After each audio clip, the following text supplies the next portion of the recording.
Hello, morning everyone. Welcome back to Monica by 8. Happy Monday. Right, so looking at the S&P 500, well, it dipped by 0.17%, right, to close at 7785 on Friday session, taking a brief pause after setting, um, uh, the all-time record high right here recently, right? Also, despite the minor pullback on last Friday, I think the benchmark secured its third consecutive weekly gains, right?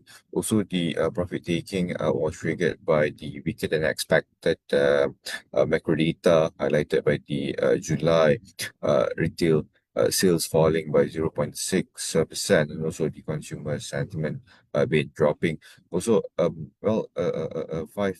to 6% drop in the uh, Broadcom also weigh on the growth sector. So over the weekend, right, I think investors' focus shift uh, uh, to the high-profile ideal uh, headlines involving this NVIDIA, SoftBank, and also the Open AI, right? So now, if you look at the China A50 futures, well, it dropped by 0.59% on Friday session, pulling back as the onshore mainland equity like a mix towards the end of the week. Also Shanghai Composite edge up just by 0.01% last Friday. Right. Also, I think the modest retrenchment in the 850 futures was driven by the profit taking across the large cap financials, right? Mining and also some of the property stocks, heavyweights as well.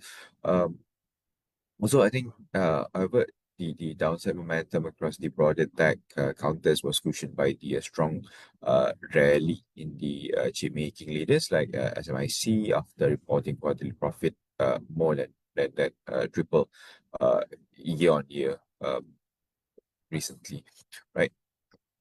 So now, if you look at the WTI crude oil futures, well, advanced by 1.42% on Friday session to settle at 82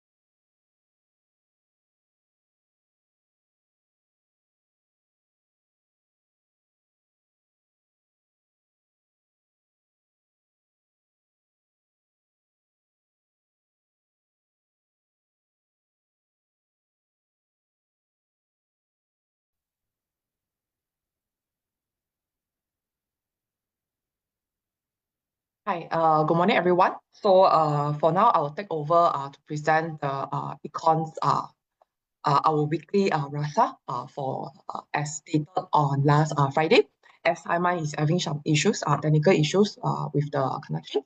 So let me start my presentation first. Please give you a minute to actually share my slides. Okay, so I hope you can. Okay, I hope you can see my slides now. So let me. Okay. So as what we actually highlighted in our last week weekly Rasa report, so we are seeing now RHBV sentiment index has actually turned north as well, where on the stock market end we are seeing ASEAN rallies are being seen in ASEAN market selected ASEAN rallies is being seen as well. So as shown by the improvement in the RHB resentiment index, which turned off, which is an indication of the improvement in the renewed investor confidence and also further risk rally into this week. So key factors actually leading to this improved sentiment are centered on, firstly, there is a discount of the US federal fund rate hikes into second half of this year, as well as secondly, there's also a short covering behavior into the global AI-related names as well. So on geopolitical tensions, however, we note that there still remains a little resolution. So given the standoff between US and Iran as well. So speaking about US, okay, so on the stock market wise, risk taking is being observed in both where both developed market and also emerging market equity flows are actually up, while investors also shake fixed income exposure as well, as shown by both emerging market and also developed market bonds. So on the other hand, on the US end, so we are seeing that we're keeping our view for the US federal fund rate hikes to actually stay pat for 2026 with the balance of risk towards one rate hike, which is also supported by our own modified Taylor rule model, suggesting that federal fund rate should stay flat in the second half. So in consideration of the output gap and also the inflation trajectory, where 2 cuts is expected in next year as well.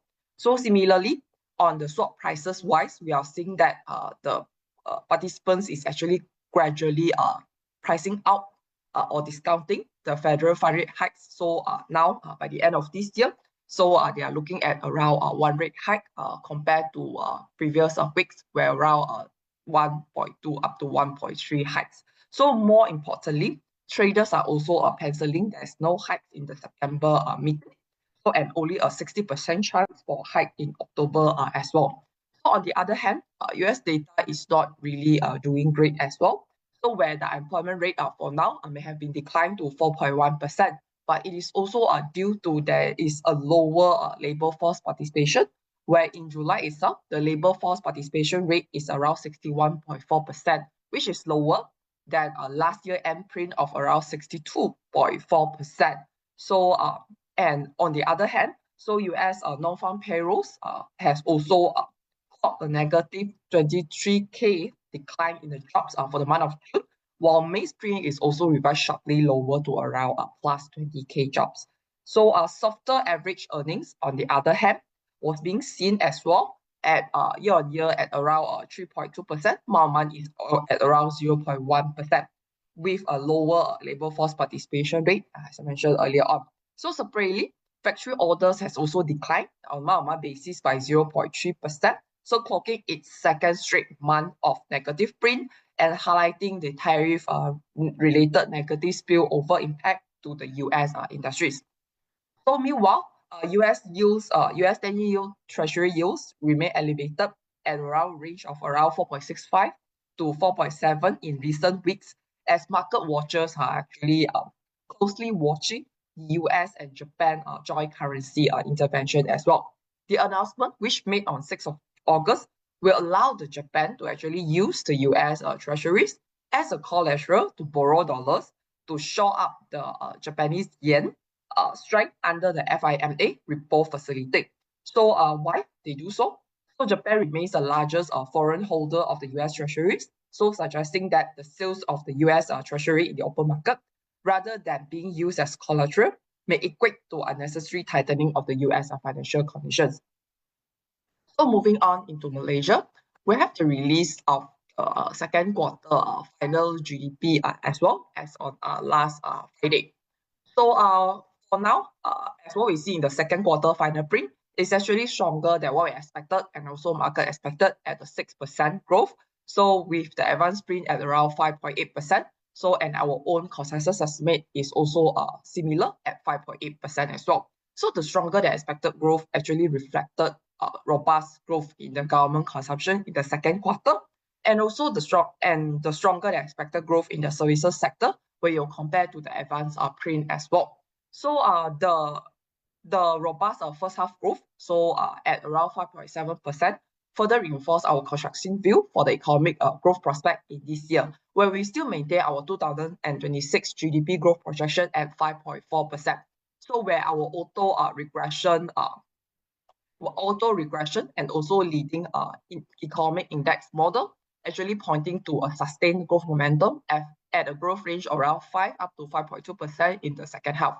So for the remainder of the year, we are seeing that growth is expected to be supported by a resilient domestic demand and also sustained strength in E&E export as well. So while we remain vigilant to external risks amid a lingering geopolitical and also tariff uncertainties, Malaysia remains well positioned to navigate these challenges, supported by our diversified economic growth structure and also ongoing effort to also diversify our export market and expand the product offerings. So similarly, on the sectorial front, we are seeing a broad-based growth across the sectors, except agriculture, which registered a decline due to a decline in the palm oil sector output and also fishing industry itself. So other than that, services and manufacturing sectors has registered a stellar performance in the second quarter in this year, in which we think that such strength will likely to be continued for the remainder of the year as well. So aside than that, on last week, we're also seeing the release of the IPI data as well. So in conjunction with that, we have adjust or revise up our 2026 IPI growth upwards to 5.8% as well. So versus our former projection of 4.9%. So reflecting strong robust year-to-date growth at around 5.9%, as well as continued strength in the E&E production. So in the June itself, the IPI expanded by 6.5%, so which is still strong. However, it's softer than the mainstream of around 8.5%, and also lower than the consensus estimate of 7.2%. So meanwhile, the manufacturing sales expanded by 9.8% year-on-year in June, so underpinned by increases in the E&E as well as the petroleum, chemical, rubber, and plastic product subsectors. So we are seeing that for the rest of the year, manufacturing might remain supported by sustained global E&E demand amid ongoing technology upcycle, resilient domestic consumption, and supportive policies, where in the second quarter itself, IPI growth has accelerated to around 7.7% growth compared to 4% growth in the first quarter. So that's all from me. I'll pass the line to the next presenter. Thank you. Thank you, Sian. Now let me continue with sector update on technology. Basically, we are still maintaining our overweight call on the sector as we expect EKL Tech to continue outperforming in second half of 2026 as the sector earnings growth is set to accelerate from second quarter onwards. Our recent ground checks from the site visits also reinforce the high conviction view that the sector is firmly on an upcycle, and it could well be extended into 2027, supported by robust factory loadings, expanding order books, and bullish customers' forecasts amid accelerating AI demand and recovery across other segments. We expect most technology companies to deliver stronger year-on-year and Q-on-Q earnings, underpinned by healthy backlogs, steady project executions, relocations, as well as accelerated billings. The positive earnings trajectory should extend into second half of 2026, supported by the seasonal ramp-up stronger in the second half, as well as a favorable forex tailwind. Semicon Industry Associations has recently raised its 2026 semiconductor market forecast to $1.5 trillion. This is reflecting a 90% surge year-on-year, led by memory, logic, micro and analog ICs, with a further 27% growth projected in 2027 on sustained AI deployment. I think in terms of the equipment side of spending, it is also expected to rise 10% year-on-year to 138 billion in 2026, driven by aggressive capacity expansions in leading-edge logic, dynamic random access memory, DRAM, and advanced packaging. In terms of Malaysia exports, we also saw the numbers jumped 43% year-on-year to 468 billion in the first half of 2026, contributing over half of total export growth. And as Sian mentioned earlier, it is expected to sustain this strength into the second half of the year as well. Rising 2026 and 2027 capex estimates for the Magnificent Seven further reinforce expectations of a sustained AI infrastructure build-out as well as the industry upcycle. Besides, we are also seeing the rapid adoptions of generative AI and also hyperscale data centers is also driving the structural demand for advanced packaging, power semi, as well as a high-speed networking demand as the ramp up in the compute intensity and rack power densities created the critical power terminal as well as bandwidth bottlenecks. The sector now trades at about 27 times forward P, which is at around +1 standard deviation above its 5-year means, versus earnings growth of more than 30% in both 2026 and 2027. We do see greater upsides among the laggards as well as the second-tier names, where earnings recovery and operational improvements are not yet fully reflected in valuations. Our topics is MPI remains as MPI, CTOS, and JHM consolidations. We add in Pentamasters as one of the topics right now. The main risks for the sectors include elevated memory prices, which we think could pressure the volume for consumer electronics, as well as trigger downward revisions for the global device shipments. Other downside risks includes geopolitical tensions, component shortages, as well as forex volatility. Potential US Federal Reserve rate hikes, although it's not a base case assumption, could also compress valuations.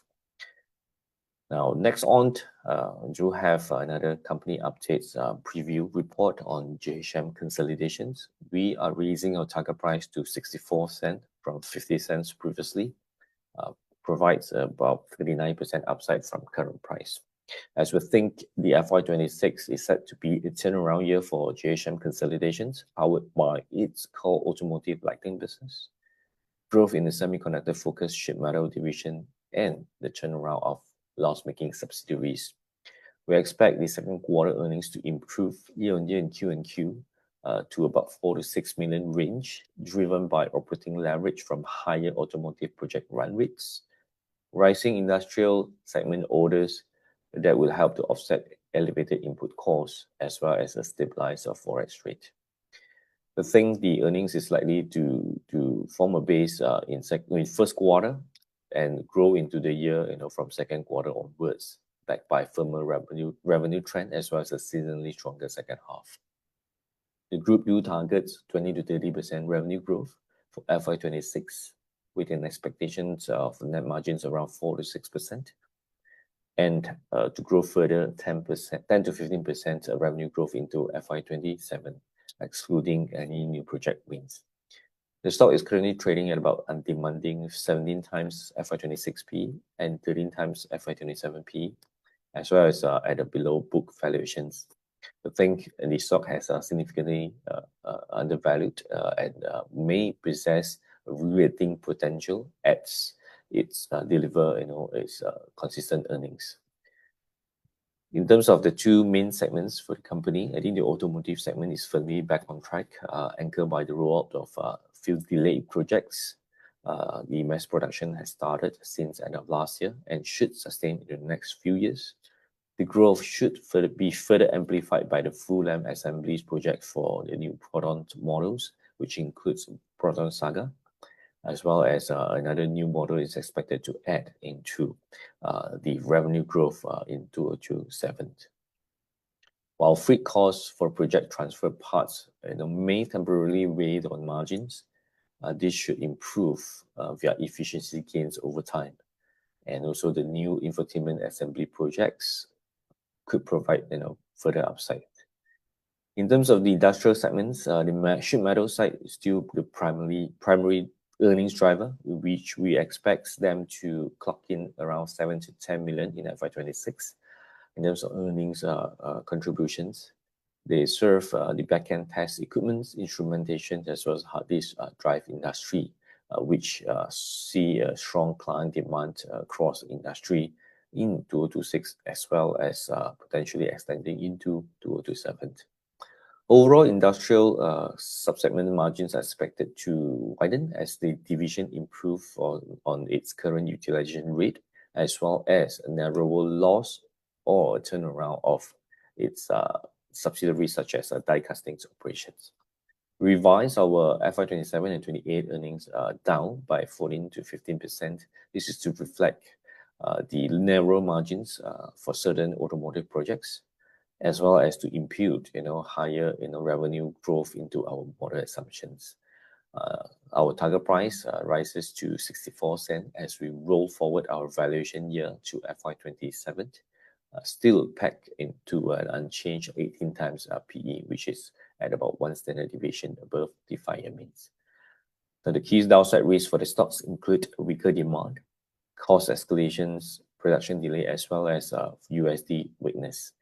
So we maintain buy on the stocks with a new target price of 64 cents. Thank you for that, and I'll pass on to the next speaker.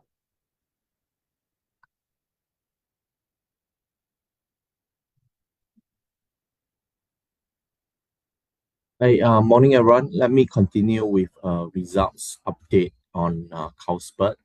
We are maintaining our buy call here with a lower target price of 18 ringgit and 80 cent. Essentially, Carlsberg first half results were below expectation, with net profit coming in at 182 million, up 3% year on year, but that's only 47 to 48% of the forecast. This is mainly due to the weaker than expected sales tractions. Results-wise, if we look at the numbers, first half sales was up 6% to 1.2 billion, with the solid sales in Malaysia more than offset the weakness in Singapore, which was down 4% year on year. Meanwhile, first half 26 PBT grew 4%, but we saw some margin slippage there to reflect the adverse impact of excise duty hike in Malaysia, effective November 2025, and the lackluster performance in Singapore. Q on Q wise, numbers were down, mainly due to unfavorable seasonality, as first quarter was boosted by Chinese New Year festive demand. Dividends, first half 26 DPS amounted to 45 cents. That represents a payout ratio of 76%, while this is higher than the 43 cents paid out for the same period last year. During a briefing, management guided that it has observed a pickup in illicit incidents, as the cautious consumer sentiment and spending may have given rise to a more conducive environment for the illicit trades to gain market share. And this is on top of that, this is also after taking into account the widened price gaps following the excise duty hike and 2025.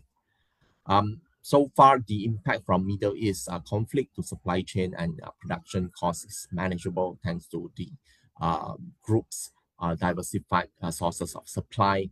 And looking ahead, management focus will be on cost optimization and prudent resource allocation to mitigate the challenging market environment going forward.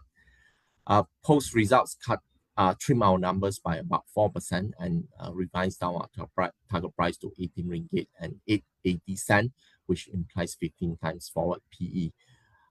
Stock is now trading at attractive valuation. I think it's close to -2 standard deviation after the recent sell down following the disappointing Heineken results, but we think it's probably overdone as far as Carlsberg is concerned, given its resilient, relatively more resilient performance and quite highly attractive dividend yield on offer, which is now more than 8%. So all in maintained buy with a lower target price of 18 ringgit and 80 cents. Let me stop here and pass on to the next speaker, Adam. Thank you.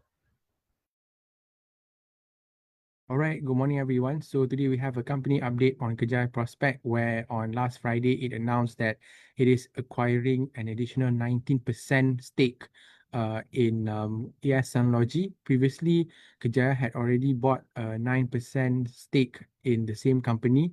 So effectively, this brings Kerjaya's stake in Sunlogy to about 28%, making it the largest shareholder in Sunlogy, which reflects Kerjaya's aim in venturing into the M&E space. Given that its bread and butter is in normal high-rise development. So like what I've mentioned previously, Kerjaya is no stranger to Sunlogy, given that Sunlogy is a subcontractor for one of Kerjaya's projects in Batu Kawan, Penang, and we think that with Sunlogy's own current projects in the DC space, also we view that this could position Kerjaya to potentially be involved in data center projects moving forward. So given that now the stake is at 28%, which would presume a significant influence over Sunlogy. We try to bake in the expected stake from Kerjaya in Sunlogy's profit. So with that, we revise our FY26 to 20 earnings by 1, 2, and 2%. So this brings us to a new target price of RM3.41, previously RM3.33. A catalyst moving forward if Kerjaya would secure the Penang LRT second segment, which would be its first public infra project. So that's all from me, everyone. I'll pass on to the next speaker, Aiman. Thank you.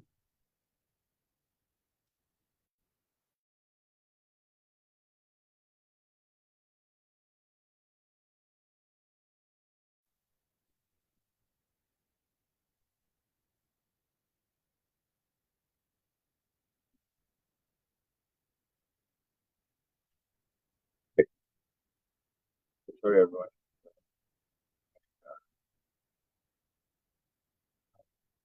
You might screen now.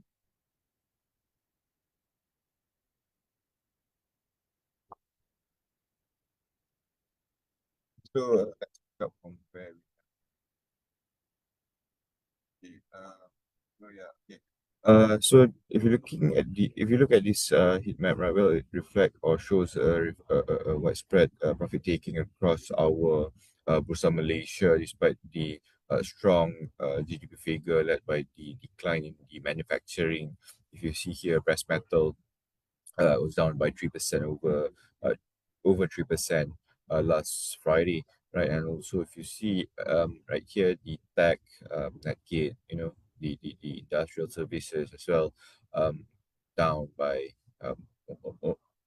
majority of it is down, right? So here a defensive accumulation in the selected utilities and also conglomerates like the UITL Power provided a localized cushion, but still the main financial and the industrial heavyweights kept the overall market sentiment cautious.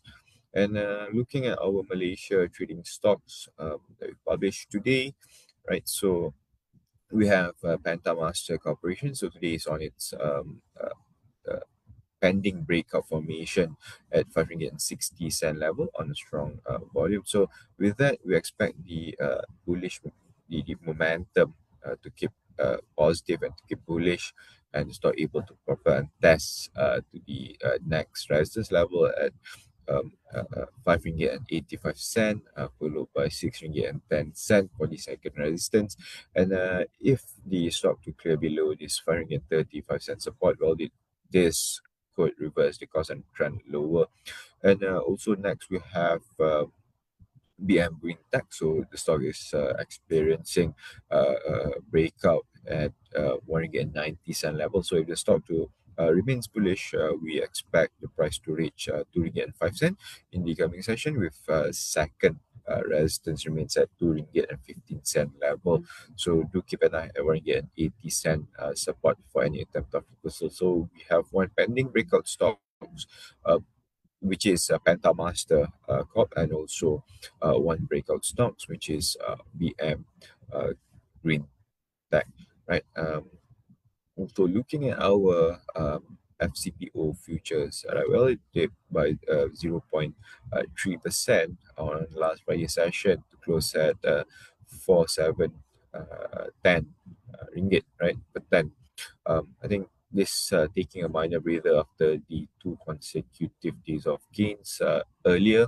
I think also despite the end of the week decline, right? I think the benchmark contract secure 0.73 gains over the entire week last week, and also the Friday pullback was driven by the supply side pressure following the latest data confirming that the expanding domestic stockpiles alongside with the profit taking in the rival oil as well. And however, the deeper losses were cushioned by the strong India pre-festive import demand, and also firming the energy market. So at this juncture, we still hold our stop loss firm at for 530, targeting or eyeing for the 4,900, followed by 5,100 ringgit level for the second resistance. Right. So just to remind you all again, right? So you can stand a chance to win a Tesla or an iPhone 17 if you trade with us. So you just know the drill. Open account, trade. The more you trade, the higher the chance for you to win. Right. So I'll stop here. See you guys tomorrow, same place and same time. Right. Thanks everyone, and happy trading.